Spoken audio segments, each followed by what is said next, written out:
Assalamualaikum warahmatullahi wabarakatuh. Alhamdulillahirrabbilalamin. Teman-teman sekalian, Alhamdulillah kita bisa jumpa lagi. Dan pada kesempatan kali ini kita akan membahas sebuah kisah yang luar biasa yang dikisahkan oleh Rasulullah SAW kepada para sahabat beliau. Sebuah kisah yang diriwayatkan oleh sahabat yang mulia Suhaib bin Sinan Ar-Rumi radhiyallahu ta'ala anhu. Dan kisah beliau ini diabadikan atau dituliskan oleh Imam Muslim dalam Sahih beliau, dalam Sahih Muslim, ya, kitab Az-Zuhud war Raqa'iq di bab Qissatu Ashabil Ukhdud. Kita dengar kisahnya.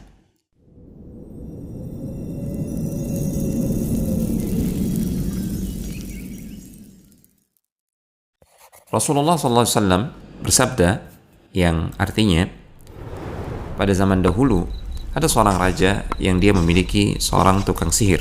Ketika tukang sihir ini semakin tua, dia berkata kepada sang raja, "Sesungguhnya usiaku telah tua dan ajalku sudah dekat. Karena itu, utuslah kepadaku seorang anak muda yang aku akan ajari ilmu sihir. Ya, dia akan menjadi penerusku dan pewaris kemampuanku." Raja itu pun akhirnya mengirimkan utusan untuk mencari seorang anak muda yang menjadi calon murid bagi si tukang sihir. Calon murid yang akan belajar sihir dari tukang sihir tersebut. Singkat cerita, akhirnya sang raja menemukan calon murid untuk si tukang sihir. Dan calon murid ini adalah seorang pemuda. Akhirnya pemuda ini dipanggil dan dia diperintahkan untuk menuju rumah si tukang sihir. Tentu saja tujuan utamanya adalah untuk setiap saat datang belajar ilmu sihir.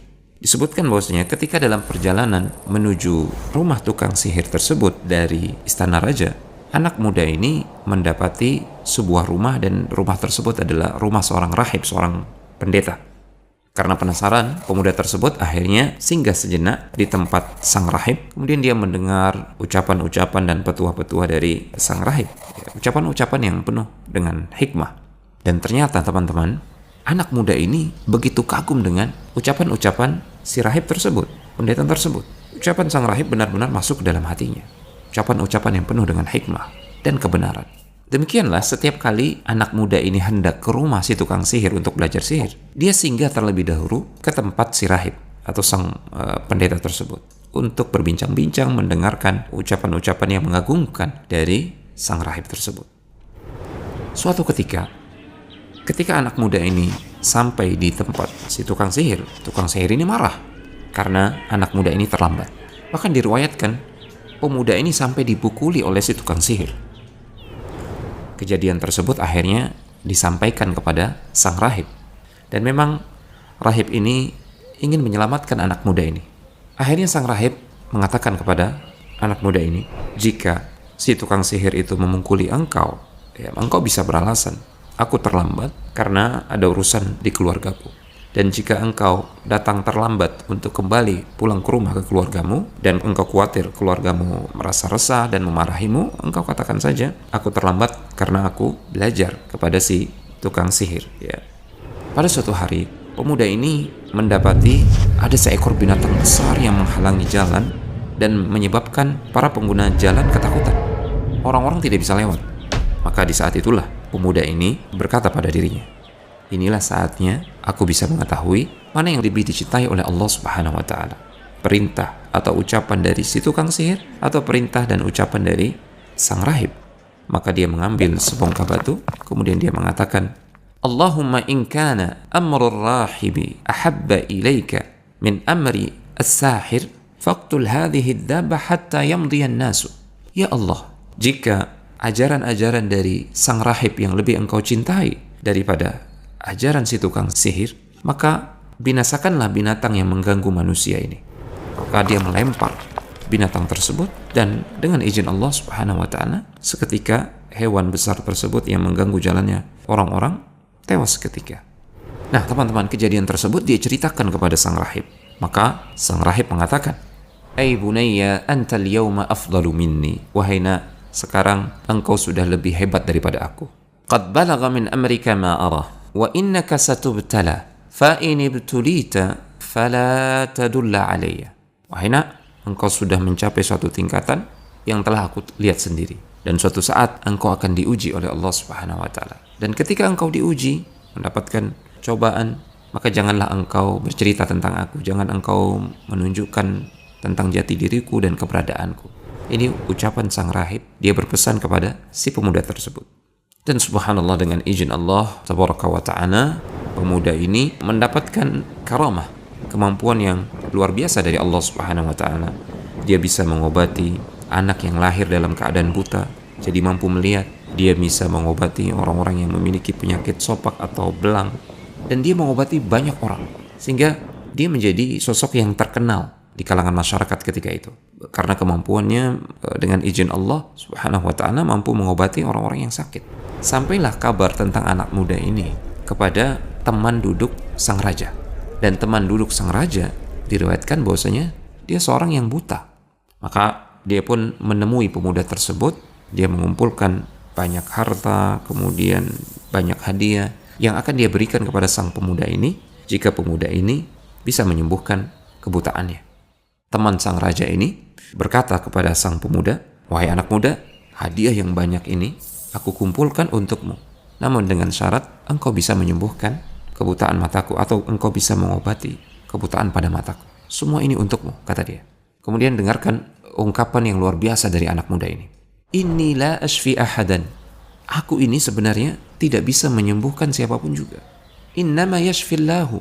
Yang menyembuhkan itu hanyalah Allah subhanahu wa ta'ala semata. Fa in anta amanta billahi da'autullaha fa syafaka. Kalau engkau mau beriman kepada Allah subhanahu wa ta'ala, maka aku akan berdoa kepada Allah subhanahu wa ta'ala untuk menyembuhkanmu. InsyaAllah engkau akan disembuhkan oleh Allah subhanahu wa ta'ala. Inilah ungkapan pemuda yang keimanannya penuh dengan tauhid. Akhirnya teman sang raja ini pun mau beriman dan mau mengikuti nasihat si pemuda tersebut. Dan dengan izin Allah subhanahu wa ta'ala, setelah pemuda ini berdoa memohon kesembuhan, Allah subhanahu wa ta'ala menyembuhkan teman sang raja tersebut.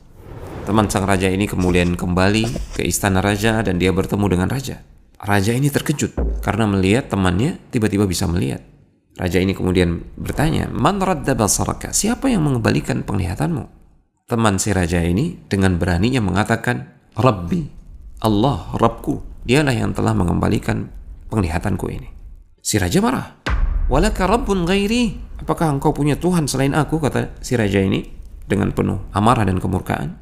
Temannya ini dengan penuh keberanian dan ketenangan mengatakan, "Qala rabbi wa rabbuka Allah." Sebenarnya Rabbku, Tuhanku adalah Allah subhanahu wa ta'ala, dan dia juga adalah Rabbmu, Tuhanmu. Akhirnya sang raja yang murka ini menangkap dan menyiksa temannya tadi yang mengatakan, "Rabbi wa rabbuka Allah." Rabbku, Tuhanku, dan Tuhanmu adalah Allah subhanahu wa ta'ala. Dia ditangkap, kemudian disiksa, dizalimi. Kemudian dia berusaha untuk mencari pemuda yang disebut-sebut telah mengobati temannya tersebut dan telah mengislamkan temannya. Singkat cerita, pemuda tersebut akhirnya ditangkap dan dibawa ke hadapan raja. Dan sang raja tersebut mengatakan kepadanya, "Telah sampai kabar kepadaku bahwasanya sihirmu mampu menyembuhkan orang yang buta, orang yang memiliki penyakit belang, sopak, dan engkau melakukan ini dan itu." Pemuda tersebut dengan berani dan penuh keyakinan mengatakan, "Inni la ashfi ahadan, innama yashfillah tabaraka wa ta'ala." Saya ini sebenarnya tidak bisa menyembuhkan siapapun juga. Yang menyembuhkan itu Allah subhanahu wa ta'ala. Akhirnya sang raja ini menangkap dan menyiksa terus-menerus si pemuda. Dan akhirnya terpaksa pemuda ini bercerita bahwasanya yang mengajarkan ajaran tauhid kepadanya adalah seorang rahib. Dan raja ini pun mencari rahib tersebut, menangkapnya, dan memaksa rahib tersebut untuk kembali kepada agama nenek moyangnya. "Kembalilah engkau, wahai rahib, kepada agamamu yang semula." Sang rahib ini menolak. Dan ini menjadikan sang raja tambah murka dan marah. Maka dia minta untuk didatangkan kepadanya gergaji, dan dia menyiksa rahib tersebut. Dia membelahnya menjadi dua bagian dengan gergaji tersebut. Digergaji. Sungguh zalim dan sungguh bengis. Setelah itu, raja ini memanggil teman lamanya yang tadinya buta kemudian sembuh bisa melihat. Raja ini mengatakan, "Kamu harus kembali kepada agamamu yang semula." Temannya tersebut menolak. Keimanan sudah masuk kuat ke dalam hatinya. Maka si raja ini pun menggergaji temannya ini, terbelah menjadi dua. Sungguh ujian keimanan yang sangat dahsyat dan sangat berat bagi umat-umat terdahulu yang beriman kepada Allah subhanahu wa ta'ala. Kemudian sang raja ini memanggil si pemuda. Kemudian dia berkata, kembalilah engkau kepada agamamu yang semula. Pemuda ini menolak. Maka sang raja memanggil para prajuritnya, memerintahkan prajuritnya untuk membawa pemuda ini ke puncak sebuah gunung. Dia memberikan perintah, jika anak muda ini mau kembali kepada agamanya yang semula, maka lepaskan dia. Jika tidak, maka lemparkan dia. Maka para prajurit tersebut menyeret pemuda ini, membawanya ke atas gunung. Pemuda ini berdoa kepada Allah Subhanahu wa taala. Allahumma kfinihim bima syi'ta. Ya Allah, cukupkan aku dari perbuatan jahat orang-orang ini. Artinya jagalah aku, selamatkan aku ya Allah. Cukup engkau sebagai penolongku. Cukup engkau bagiku. Berbuatlah kepada mereka ya Allah sesuai dengan kehendak-Mu. Maka seketika itu juga Allah Subhanahu wa taala menjadikan gunung tersebut bergoncang hebat. Maka segenap prajurit tersebut tergelincir jatuh. Yang selamat hanya satu, hanya pemuda ini saja. Berkat pertolongan Allah Subhanahu wa taala, pemuda ini lantas kembali menemui si raja. Raja ini terheran-heran, bagaimana pemuda ini bisa selamat sementara prajuritnya tidak datang kembali. Ma fa'ala ashabuka. Raja ini bertanya kepada si pemuda, apa yang dilakukan oleh prajurit-prajuritku terhadapmu? Pemuda ini mengatakan, kafanihimullah tabaraka wa ta'ala. Allah telah menolong saya. Allah telah mencukupkan saya dengan penjagaannya. Maka kembali si raja ini menangkap pemuda tersebut, memerintahkan kepada para prajuritnya membawa pemuda ini ke tengah laut. Kemudian dia mengatakan, jika anak muda ini mau kembali kepada agama dia yang sebelumnya, maka lepaskan dia. Jika tidak, tenggelamkan dia di tengah laut. Akhirnya perintah raja yang zalim dan bengis ini dijalankan oleh para prajuritnya. Pemuda ini dibawa ke tengah laut, dipaksa untuk kembali ke agamanya yang semula. Pemuda ini menolak. Maka ketika para prajurit ini hendak menenggelamkan pemuda ini di tengah laut, pemuda ini kembali berdoa kepada Allah Subhanahu wa taala. Allahumma kfinihim bima syi'ta. Ya Allah, selamatkan aku dengan cara yang engkau kehendaki dari keburukan mereka ya Allah. Maka Allah Subhanahu wa taala menjadikan semua prajurit tersebut terjatuh. Perahu yang membawa para prajurit dan pemuda ini karam. Semua prajurit tidak terselamatkan, yang selamat hanya satu, pemuda ini. Akhirnya pemuda ini kembali menemui sang raja dengan tenang dan penuh keyakinan. Sang raja terheran, ma fa'ala ashabuka. Apa yang telah dilakukan oleh para prajurit kepadamu? Apa yang terjadi? Pemuda ini kemudian mengatakan, kafanihumullahu tabaraka wa ta'ala. Allah Subhanahu wa taala telah menyelamatkan aku, telah mencukupkan aku dari keburukan mereka. Lantas pemuda ini mengatakan, innaka lasta biqatili hatta taf'alu ma amuruka bihi. Engkau tidak akan pernah mampu bisa membunuhku sampai engkau melakukan perintahku. Wa ma hu? Ini pertanyaan si raja. Apa itu? Apa maumu?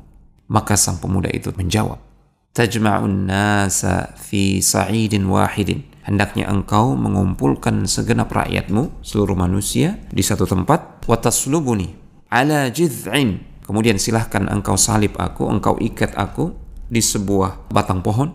Thumma khudh sahman min kinanati, thumma dha'is sahma fi kabadil qaus. Kemudian silahkan ambil satu anak panah dari sarung panahku, letakkan dia di busur, arahkan kepadaku. Thumma qul, kemudian ucapkanlah bismillahi rabbil gulam, dengan menyebut nama Allah Subhanahu wa taala, Tuhan pemuda ini, Rabb dari pemuda ini. Tsummarmini, kemudian lepaskanlah anak panah tersebut mengarah kepadaku. Fa innaka idza fa'alta dzalika qataltani. Kalau engkau mau melakukan itu, engkau bisa membunuhku. Akhirnya si raja melakukan permintaan pemuda tersebut. Dia mengumpulkan segenap rakyatnya, seluruh manusia di satu tempat untuk menyaksikan kejadian tersebut. Si pemuda ini kemudian diikat di sebatang pohon, kemudian diambil satu anak panah, diarahkan kepada pemuda tersebut. Kemudian sebelum melepaskan anak panah tersebut, mereka mengatakan Bismillahirrabbilgulam, dengan menyebut nama Allah Subhanahu wa taala, Rabbnya pemuda ini. Anak panah pun dilepaskan, tepat mengenai sasaran anak muda tersebut, dan dengan kehendak Allah Subhanahu wa taala, akhirnya anak muda ini pun menemui syahidnya. Dia wafat di jalan Allah Subhanahu wa taala. Apa yang terjadi setelah itu? Semua rakyat, orang-orang yang hadir, yang menyaksikan kejadian tersebut, mereka mengatakan amanna birabbil gulam, amanna birabbil gulam, amanna birabbil gulam. Kami beriman kepada Tuhannya pemuda ini. Kami beriman kepada Allah, Rabbnya pemuda ini. Kami beriman kepada Allah, Rabbnya pemuda ini. Semua orang yang menyaksikan kejadian tersebut, mereka semua beriman. Lalu ada seseorang yang datang menghadap raja, kemudian dia berkata, ara'aita ma kunta tahdharu. Lihatlah Ini kejadian yang engkau khawatirkan terjadi, yang engkau takutkan terjadi, akhirnya terjadi. Qad wallahi nazala bika hadharuka. Sungguh apa yang engkau khawatirkan dan takutkan ini demi Allah sungguh telah terjadi. Qad amanan nas, semua manusia telah beriman. Ini justru menjadikan kesombongan sang raja ini meluap-luap, kemurkaannya menjadi-jadi. Lantas apa yang dia lakukan? Dia melakukan tindakan yang sangat bengis. Raja ini memerintahkan untuk digalinya parit, ukhdud, parit-parit di persimpangan jalan. Kemudian dia berkata, siapa yang menolak kembali kepada agamanya yang semula, maka lemparkanlah mereka ke dalam parit-parit tersebut, lalu bakar mereka semua. Akhirnya para prajurit melakukan perintah sang raja. Orang-orang yang tidak mau kembali kepada agama sebelumnya, tetap beriman kepada Allah Subhanahu wa Ta'ala, dilemparkan ke parit-parit tersebut untuk dibakar. Sampai ada seorang wanita diseret-seret, wanita yang sedang menggendong bayinya. Ketika hendak dilemparkan ke dalam parit yang berapi tersebut, yang berkobar-kobar apinya tersebut, wanita ini sempat ragu, dia mundur. Dia mundur bukan karena ingin murtad kembali, tidak. Dia hanya khawatir akan bayinya, karena kasih sayang seorang ibu. Maka tiba-tiba Allah Subhanahu wa Ta'ala menjadikan bayi tersebut bisa bicara. Dan kalimat yang diucapkan bayi tersebut kepada ibunya adalah, ya ummah isbiri, wahai ibu bersabarlah engkau, fa innaki 'alal haq, sesungguhnya engkau berada di atas kebenaran. Ucapan itulah yang menjadikan sang ibu ini mantap hatinya, dan dia berjalan menuju parit yang berkobar-kobar tersebut.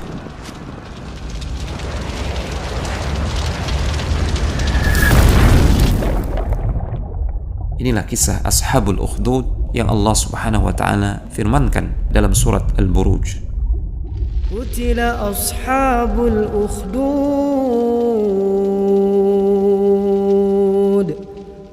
an-nari dhatil waqud idh hum 'alayha qu'ud wa hum 'ala ma yaf'aluna bil mu'minina shuhud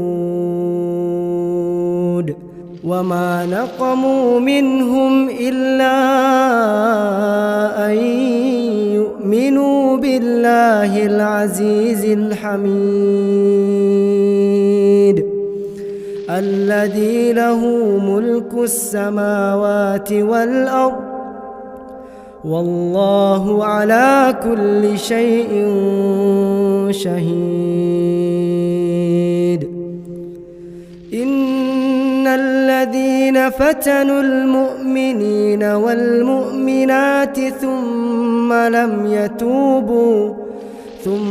لم يتوبوا فلهم عذاب جهنم ولهم عذاب الحريق. إن الذين آمنوا وعملوا الصالحات لهم جنات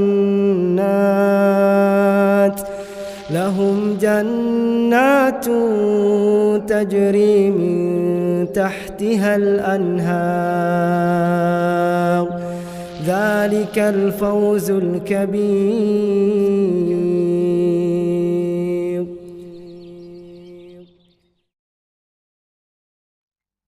Inilah kisah yang Allah Subhanahu wa Ta'ala ceritakan dalam kitab yang mulia, dalam surat Al-Buruj. Dan kisah tentang pemuda ini, sekali lagi, kisah yang sahih diceritakan oleh Rasulullah SAW, dan kita wajib mengimani apa yang disampaikan oleh Rasulullah SAW, karena yang keluar dari lisan beliau adalah wahyu yang diwahyukan oleh Allah Subhanahu wa Ta'ala. Wa ma yantiqu 'anil hawa in huwa illa wahyu yuha. Sungguhnya dia, Muhammad SAW, tidaklah berbicara atas dasar hawa nafsunya. Apa yang keluar dari lisannya, yang dia bicarakan, itu adalah yang diwahyukan oleh Allah Subhanahu wa Ta'ala untuknya. Semoga kisah ini bisa menjadi pelajaran berharga bagi kita semua. Hadza wa sallallahu ala nabiyina Muhammad wa ala alihi wa sahbihi wasallam wa akhiru da'wana alhamdulillahi rabbil alamin. Wassalamualaikum warahmatullahi wabarakatuh.